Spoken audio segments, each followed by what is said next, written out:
section, the 3-minute business growth section. In the interest of building all members' business skills, a different member each week is charged with presenting on a topic of their choosing for a 3-minute business growth section. The member of the week is, where is she? I thought I'd pull Anick out, actually.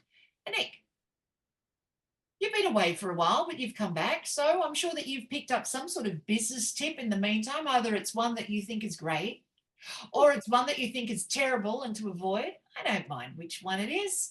Or it might be a book that you're reading, something like that. What have you got for us today?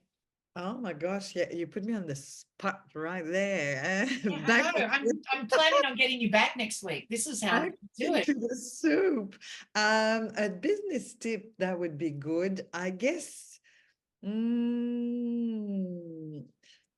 the content you share, like share content with that really brings you the most, that activate your inner joy the most. Don't share content from a headspace or because that coach told you to do it that way.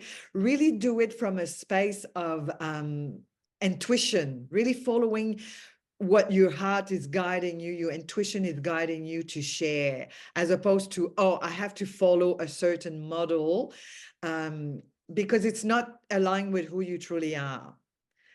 So that's what I would share. Yeah. Does that make sense to people? Yeah, 100%. People are very serious. Everyone looks at me very serious here. Yeah.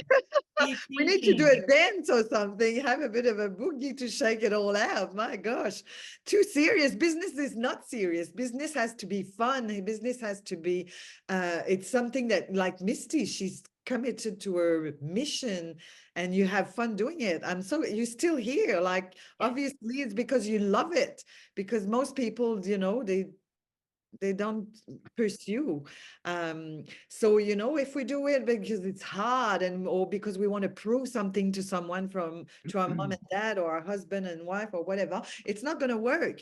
If it comes from your heart, from your truth, from your passion, then it's going to work. You're going to go all the way. You're going to be all the way in. So share content that comes from inspiration, from intuition, from love, from heart. Gary would agree with me, I'm sure. Look, I think they're only sort of looking silently because they're thinking about what you said. That's all.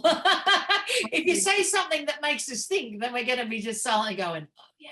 Right. So yeah. I have a line for that, which is exactly what you just said. And I put a post up yesterday on this. Tradition. Just because it's always been done that way doesn't make it right. I love that. Right. So I've been speaking to a lot of people lately in regards to advertising on social media platforms. The general rule of social media, put your hand up if you think that, if you've heard this too, the general rule of social media is put a post up, like do your hashtags and all that stuff, but put a post up and then go back, read the comments, comment on the comments, make sure that you keep commenting and you talk to them and you go and you talk to them that way. So you know what, put the post up and let it go. Go do something else. Sometimes it's called advertising. And yet the rule of thumb is you must respond back in order for it to work. But I was discussing this with someone else yesterday in regards to advertising. I'll just throw this idea out for you.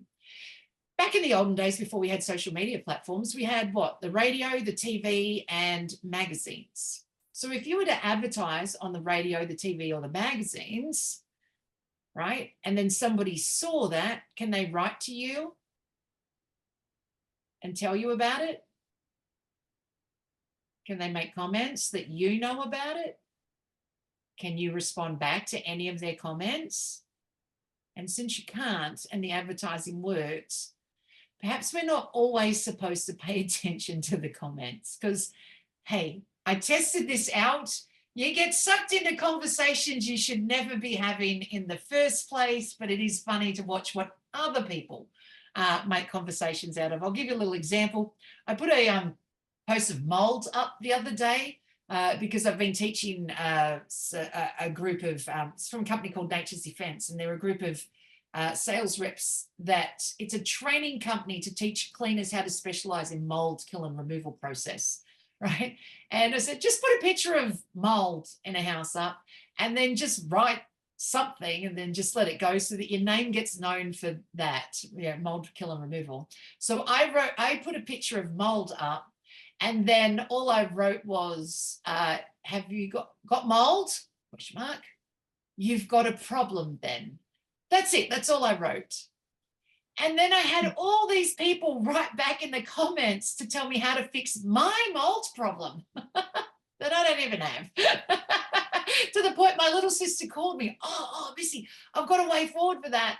And for those who know me and know my book, How to Go From No Sales to Sales, and have read it, you know that I have a story about Glenn the cleaner that shows up a lot.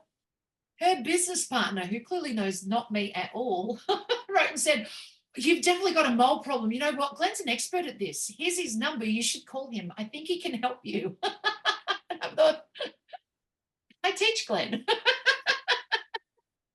So really funny how whatever you put up, other people's thoughts and ideas. And of course, I didn't respond. So yeah, if you do things differently, which is just throw it out there and ignore it, I mean, read it, but don't get involved, you still will get known for that thing that you're talking about, right? But on other times, when you get involved, you just get known as well, but differently. So yeah, do things different, but what helps with you as well. So I like your message, Anick. It was very in line with how I talk things too. So I really enjoyed your message. Thank you.